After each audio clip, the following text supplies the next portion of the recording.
राजी होई अग्रिम टंका आनिले आउ जमी देले नाही। अग्रिम टंका मागिबारु जमी क्रेतांक ऑफिस रे पसि गंडगोल कले। एही भली आसीथिबा अभियोग को नै बारंग थाना पुलिस मधुपुर गाँव सुरेश चंद्र साहू नामक व्यक्ति को गिरफ्त करी कोर्ट चालाण करिछि।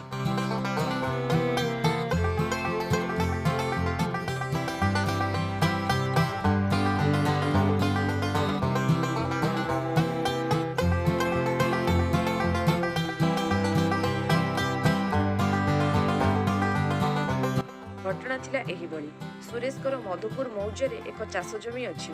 सेथि मध्यरु 10 डिसिमिल 4 कोटी जमी को बिक्री उद्देश्य मधुबन एक रियल इस्टेट मालिक पिंकी प्रधान सह कथा होइथिले। एथि निमंते 24 लाख टंकार चेक अग्रिम आकार रे सुरेश 2019 मसिया रे नैथिले। उक्त जमी को देबाकू परवर्ती समय रे सुरेश खेलिथिले। पिंकी जेते कहिथिले मध्य सुरेश नैथिबा टंका फेराइले नाही कि जमी आउ देले नाही। एपरिक 24 तारिख रे रियल एस्टेट ऑफिस को आसी सुरेश भंगा भंगी करने सह गाड़ी गुलज करिथिबा नै पिंकी गुरुवार दिन बारंग थाना रे करिथिबा अभियोग रे दर्शाइछंती। पुलिस 319-23 नंबर केस रे एक मामला रुजु करी सरोज को गिरफ्त करी कोर्ट चालाण करिछि।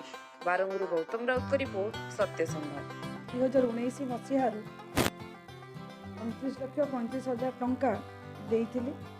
तांकर गोटे जमी 10 डिसिमिल 2 कोटी किंतु सी मत बारंबार जमी मत घर को गला पर भी सी मत जमी रेस्ट्री कर नथिले कि मो पैसा भी मत फेरस्त कर नथिले।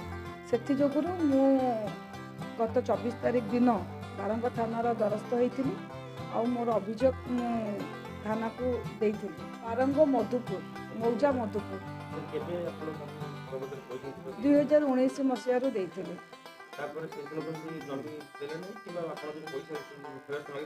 ताहा भी देले नहीं। मु तांको बारंबार मागिबा परे से मते जन देलेनी।